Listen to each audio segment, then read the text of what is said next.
రాజకీయంగా చనిపోయిన వాళ్లకు కారుణ్య పదవులు ఇచ్చారే తప్ప 10 ఏళ్లుగా కారుణ్య నియామకాలు చేపట్టక నిరుద్యోగ జీవితాలతో ఆడుకున్నారని ఫైర్ అయ్యారు సీఎం రేవంత్. సచివాలయానికి రాకపోవడమే పాలనపై పట్టువచ్చినట్లా అని ప్రశ్నించారు. ప్రతిపక్షాలను అణిచివేయాలని ఆలోచన ఉంటే ఎంతసేపు పట్టదన్నారు.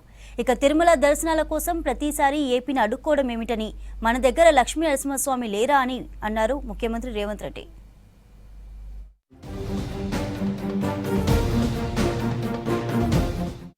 2015 నుంచి బీఆర్ఎస్ సర్కార్ కారుణ్య నియామకాలు నిలిపివేసిందని ఫైర్ అయ్యారు సీఎం రేవంత్ రెడ్డి.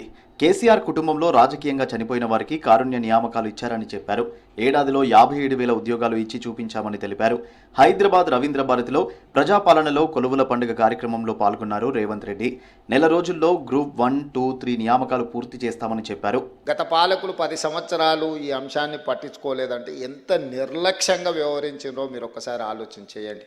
10 సంవత్సరాలైనా ఆనాటి ప్రభుత్వం పరీక్షలు నిర్వహించలేదు.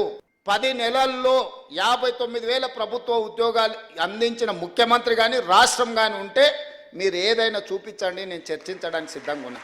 వాళ్ళ కింద ఒకరిని ఎమ్మెల్సీగా, ఒకరిని ప్లానింగ్ కమిషన్ వైస్ చైర్మన్గా నియమించి ఉద్యోగాలు మీ ఇంట్లోకి ఇచ్చుకోగలిగినారు. కానీ సంవత్సరాల కొద్దీ 20 ఏళ్ళు 30 ఏళ్ళు ఈ ప్రభుత్వంలోనే సేవలు అందించి ప్రభుత్వ ఉద్యోగంలోనే మరణించిన వాళ్ళ పిల్లలకు 10 సంవత్సరాలైన కారుణ్య నియామకాలు మీరు చేపట్టలేదంటే అసలు కారుణ్యం అనే పదానికి అర్థం తెలుసా అని నేను అడుగుతున్నా.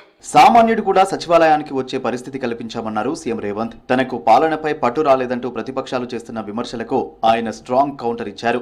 ఏ మంత్రినైనా తొలగిస్తేనే పాలనపై పట్టు వచ్చినట్టా అని ప్రశ్నించారు. సచివాలయానికి రోజు రాకుంటే పాలనపై పట్టు వచ్చినట్టా అన్నారు సీఎం రేవంత్ రెడ్డి.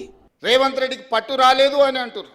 పట్టు రావడం అంటే ఓ రాజేను దళితుని తీసేయడం, ఓ ఈటల రాజేందర్ బలైన వర్గాల వ్యక్తిని మంత్రివర్గం నుంచి తీసేస్తే పట్టు వచ్చినట్ట, కానీ పంచక తింటే పట్టు వచ్చినట్ట. పరిపాలన భవనమైన సచివాలయానికి 10 ఏళ్ళు రానోనికి పట్టు వచ్చిందట. పరిపాలన మీద రోజుకు 18 గంటలు పనిచేస్తున్నా మీకే అందుబాటులో ఉన్నా నాకు మాత్రం పట్టు రాలేదు అంటున్నారు. ఇవాళ సచివాలయంలో ఎవరో బిల్లులు రాలేదని ధర్నా చేసింది. నేను లోపలికి రానియకపోతే వాళ్ళు వచ్చి ధర్నా చేయగలుగుతారా మిత్రులారా? మీరు చెప్పండి. సామాన్యుడు కూడా సచివాలయానికి వచ్చి తన బాధను చెప్పుకోవడానికి, అవసరమైతే నిరసన తెలపడానికి ఈ ప్రభుత్వం అవకాశం ఇచ్చినందుకు కదా మీరు వచ్చి నిరసన తెలిపింది. ఏ ధర్నా చౌక్లో పుట్టి పెరిగిన మీ పార్టీ ఆ ధర్నా చౌక్ను మూసేస్తే నేను వచ్చిన వెంబడే ధర్నా చౌక్ తెరిచి ప్రతిపక్షాలను తాను అణచివేయాలనుకుంటే ఎంతో సమయం పట్టదన్నారు సీఎం రేవంత్ రెడ్డి. కోదండరాం తలుపులు పగలగొట్టినోళ్లు కేటీఆర్ తలుపులు పగలగొట్టడం ఎంతసేపన్నారు. నల్లమల నుంచి వచ్చిన తనకు మానవ మృగాలు ఎలా ఉంటాయో తెలుసని చెప్పారు. ముఖ్యమంత్రి అనేటోడికి విఘ్నత ఉండాలని అది తాను ప్రదర్శిస్తున్నానన్నారు సీఎం రేవంత్ రెడ్డి. సేమ్ అదే పోలీస్ వ్యవస్థతో మీరు అణచివేసినట్టు మేము అణచేయలేమా? మాకు తెలియదా? ఆ మాత్రం తెలివి లేకుండానే 20 ఏళ్ళ అపోజిషన్లో ZPTC, MLA, MLC, MP, party president, ముఖ్యమంత్రి అయిన 20 ఏళ్ళు ఏం తెలియకుండానే ఇంత దూరం వచ్చినా మీరు అవకాశం ఇచ్చారా? గడీలలో వెరగకపోవచ్చుగా నల్లమల్ల అడవుల్లో వెరిగినాం కదా.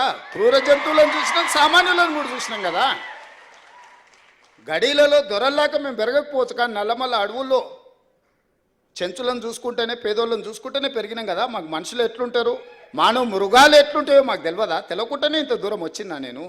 తిరుమలలో తెలంగాణ ప్రజాప్రతినిధుల సిఫార్సు లేఖలు అనుమతించకపోవడంపై CM Revanth Reddy hot comments చేశారు. ప్రతిసారి ఏపీని అడుక్కోవడం ఏంటన్నారు. మన దగ్గర లక్ష్మీ నరసింహస్వామి లేరా, భద్రాద్రి రాములోరు లేరా అని అన్నారు. టీటీడీ తరహాలో వైటీడీ బోర్డు ఏర్పాటు చేయబోతున్నామని చెప్పారు సీఎం. ఇక అందాల పోటీలపై కేటీఆర్ విమర్శలకు స్ట్రాంగ్ కౌంటర్ ఇచ్చారు ముఖ్యమంత్రి. వాళ్ళకి టీటీడీ ఉంటే మనకు వైటీడీ ఉంది. మనం కూడా పెద్ద సంస్థను ఏర్పాటు చేసుకున్నాం. ప్రతిసారి దర్శనాలకు వాళ్ళని అడుక్కొని మా ఎమ్మెల్యేల లెటర్లే అని మనం అడుక్కున్నాం ఎందుకు? భద్రాచలంలో రాములవారు లేరా, లక్ష్మీ నరసింహస్వామి లేడా, లేకపోతే రామప్పలో శివుడి అంశ లేదా? మనం మన వాటిని అభివృద్ధి చేసుకోలేదు కాబట్టి, ప్రభుత్వం వాటి మీద దృష్టి పెట్టలేదు కాబట్టి ఈరోజు మనం ఇతరుల వైపు చూస్తున్నాం. అద్భుతమైన శిలా సంపద ఉన్నది, అద్భుతమైన దేవాలయాలు ఉన్నది, అద్భుతమైన సంస్కృతి ఉన్నది తెలంగాణ ప్రాంతానికి. మిస్ యూనివర్స్ హైదరాబాద్లో ఎట్లా కండక్ట్ చేస్తారని ఏంద్రా నాయన నీ బాధ, నీ దుఃఖమేంది? ఏంది అసలు ఆయన ఆవేదన ఏందో, బాధ ఏందో, దుఃఖం ఏందో నాకు అర్థం కాలే. ఒక అద్భుతమైన అవకాశం పర్యాటక రంగానికి ఇది. 140 దేశాలకు సంబంధించిన ప్రతినిధులు అందరూ మన హైదరాబాద్ రాష్ట్రానికి 25-26 రోజులు ఉండబోతున్నారు. మే 7 నుంచి మే 31 వరకు ప్రపంచ దేశాలన్నీ. అసలు ఇంత మంచి సందర్భం వస్తే నువ్వు అభినందించకపోతే నీ బాధ, దుఃఖం రోజు మాట్లాడుతుండు దానికి ఎట్లా ఖర్చు పెడితే దీనికి ఎట్లా ఖర్చు. మేము దుబారా చెయ్యము. కేసీఆర్ ప్రభుత్వంలో లీకేజీలతోనే పాలన గడిచిందని విమర్శించారు సీతక్క. గత సర్కారు ఉద్యోగాలు ఇచ్చి ఉంటే ఇప్పుడు ఉద్యోగం కోసం ఎదురుచూపులు ఉండేవి కావన్నారు. ఉద్యోగ అవకాశాల కోసం ఎంతో మంది యువత ఎదురుచూసి ప్రాణాలు కోల్పోయారని చెప్పారు. టీఆర్ఎస్ వాళ్ళు అంటారు మేము నోటిఫికేషన్లు ఇస్తే మీరు చేస్తున్నారని. అయ్యా 2018 నుంచి 23 వరకు ఒక్కటంటే ఒక్క జాబ్ కూడా ఇవ్వలేదు. వాళ్ళు నోటిఫికేషన్లు ఇచ్చినట్టు డ్రామా చేసుడు, ఆ ఇచ్చిన నోటిఫికేషన్ 3 రోజులలో లీక్ అవ్వడము, పేపర్ రాయకముందే లీక్ అవుతుంది, పేపర్ రాసినాక లీక్ అవుతుంది. ఇట్లా అన్ని లీకేజీలు 15 ఇచ్చిరు వాళ్ళు, అన్ని లీకేజీలతోటి ఆగిపోయింది తప్ప ఒక్కటంటే ఒకటి మళ్ళీ దశలో వాళ్ళు మళ్ళీ సెకండ్ టర్మ్ అధికారంలోకి వచ్చినాక ఒక్కరికి కూడా ఉద్యోగాలు ఇవ్వలేదు. పంచాయతీరాజ్, గ్రామీణాభివృద్ధి, పురపాలక శాఖలో 922 కారుణ్య నియామక పత్రాలను సీఎం రేవంత్ రెడ్డి అందించారు.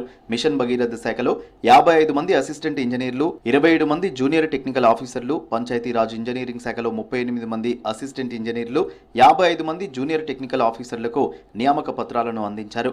ఇదే కార్యక్రమంలో బిల్డ్ నౌ పోర్టల్ను ప్రారంభించారు. బిల్డ్ నౌ పోర్టల్ ద్వారా వేగంగా అనుమతులు ఇస్తున్నామన్నారు రేవంత్ రెడ్డి.